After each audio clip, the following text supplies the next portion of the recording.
Forgotten Dragon Studios presents United States of Dogs.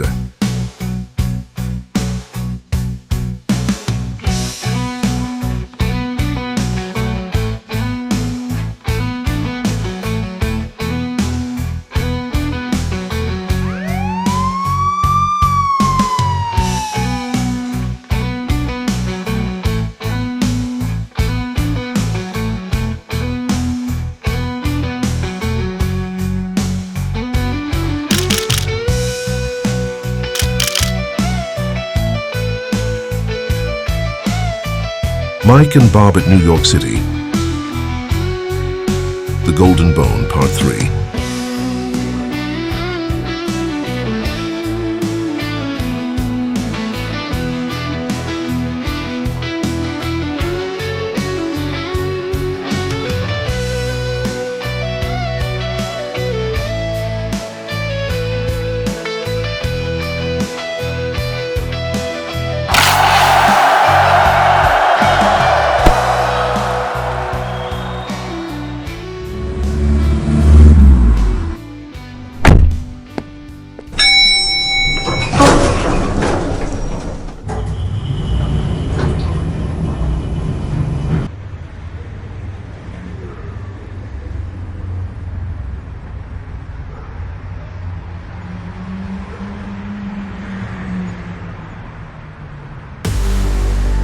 "He's coming," Rex murmured, with his eyes fixed on the skyline.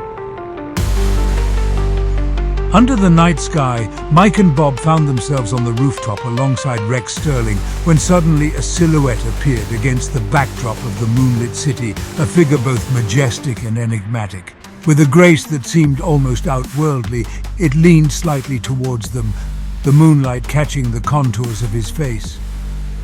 I find myself curious, gentlemen.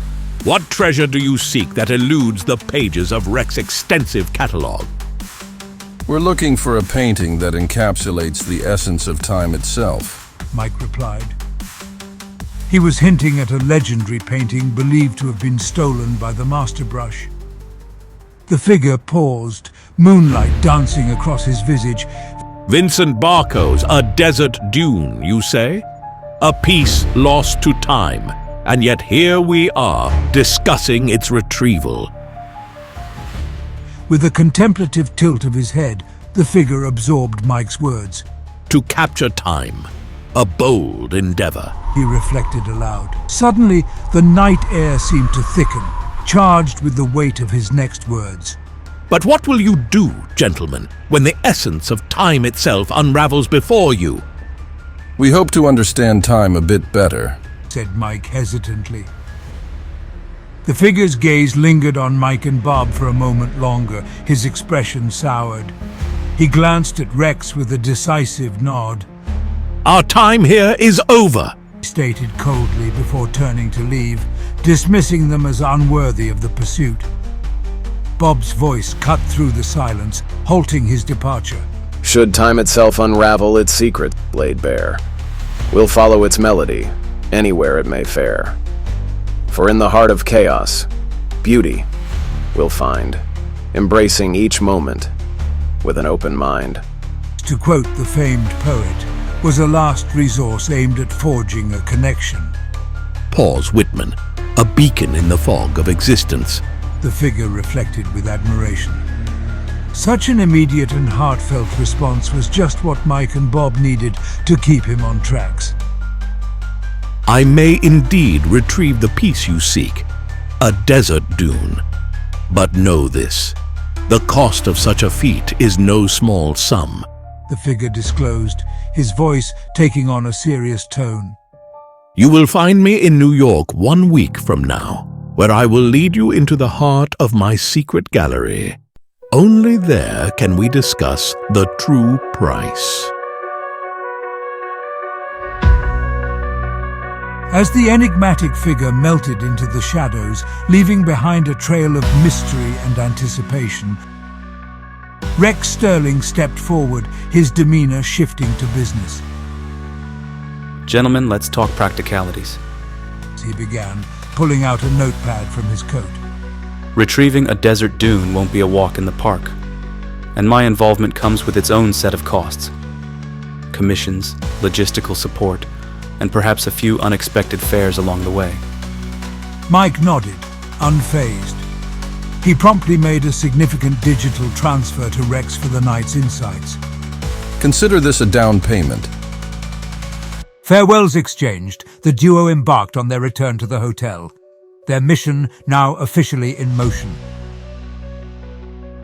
Upon their return to their room, the calm was shattered by a direct call from the president. Eager for an update, he listened as Mike alternated in recounting the evening's events, from the cryptic assurances of the Master Brush's representative to the concrete plans laid for New York. Excellent work navigating this so far. I'll have our team in New York ready to provide whatever support you might need. Proceed with the utmost care, President Harrison said before hanging the phone.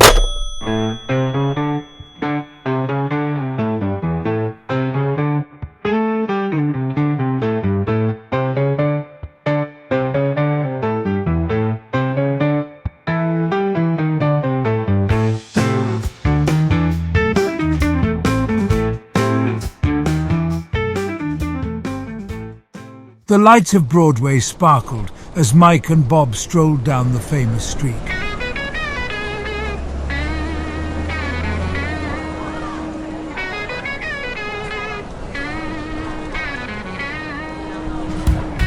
Neon signs and marquee lights created a kaleidoscope of colors, reflecting in their wide eyes. Do you think they have a show called Detective Dogs? I'd be a star. To sniff or not to sniff, that is the question. Mike chuckled. Focus, Bob. We have a gallery to find. Mike and Bob had spent a week in New York, tirelessly searching. The Master Brush had left a cryptic note detailing the whereabouts of his gallery, but the enigmatic clues had led them nowhere. Bob pulled back and grinned. Focus, right? But can we focus on finding something to eat first? My detective senses are pointing me towards some steaks. They found a retro diner, its sign flickering invitingly. As they sat in a booth, a waiter took their order. Mike pulled out a map of New York and traced a path with his paw. In the city that never sleeps, where life and death intertwine, find my gallery where the old meets the new, in a place where stars align. What are we missing, Bob? Bob tilted his head. What if it's the Science and Innovation Center? It's a mix of the past and present, with its historical displays, lively aquarium, and an observatory to look at the stars. Mike nodded. That's a great idea, Bob. Let's head there now. They arrived at the center just as they were closing and headed straight for an interactive exhibit that allowed visitors to crawl through a mock cave. Perfect hiding spot. Mike whispered. They waited inside, and soon the lights went dim and the guards locked up. The center was dark and silent. Moving out cautiously, they heard footsteps echoing through the halls. Intrigued, they followed the sound, weaving through the exhibits. At the end of the corridor, a figure emerged from the shadows, clapping slowly. Impressive, gentlemen. You've managed to keep up. By the way, we haven't been properly introduced.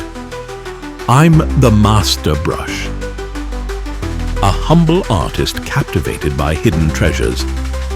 Mike smirked. Nice to meet you again. I'm Frank Wellington, and this is my partner, Charlie Sinclair. We're art dealers from the old world. The Secret Service crafted fake identities for Mike and Bob, which they used to infiltrate the art scene. Mike was an esteemed dealer with a deep knowledge of rare art pieces, and Bob his witty associate. They were provided with detailed backstories, credentials, and even fake business cards. The Master Brush's footsteps were a steady rhythm, a drumbeat guiding Mike and Bob through the Innovation Center's maze. We're almost there. He assured, stopping at a rusted door concealed behind layers of dust and time.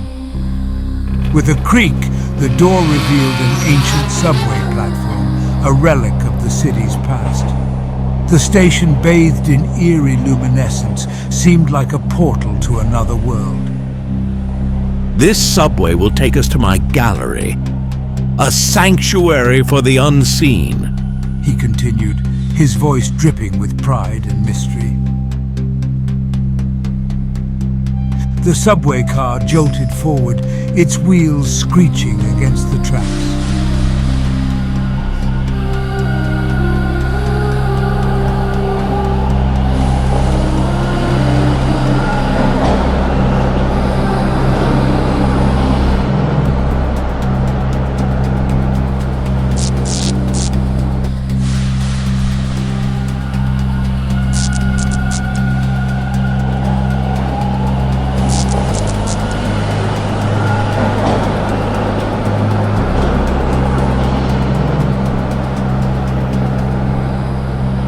The Master Brush leaned back, his eyes scanning Mike and Bob. Art isn't just what you see, it's what you feel. He murmured. Mike nodded. Absolutely. I can't resist a Johannes Vermeer. It takes me to the Dutch Baroque day life instantly. The most beautiful watercolors I've seen. His eyes narrowed. Yeah, exactly. Bob's ears perked up at the slip. He knew that Mike made a terrible mistake, as Vermeer worked with oils, not watercolors. Stepping out from the subway, Mike and Bob were welcomed into the tranquil ambience of the gallery. Soon they found themselves in a room filled with various artworks, including a desert dune, the piece they were interested in. Gentlemen, would you like something to drink? The Master Brush graciously asked, gesturing toward the elegant bar at the other side of the room. Whiskey on ice. Same for me. Bob added. The Master Brush turned his back, focusing on the drinks. Bob seized the moment, leaning in close to Mike. I think he's onto us. Be careful. Returning with the drinks, the Master Brush started explaining the significance of each painting. They pretended to drink, discreetly emptying their glasses into a nearby plant. Acting dazed, they dramatically fell to the floor. The Master Brush, his expression darkening, signaled to his subordinates, Get these two to the back room, now.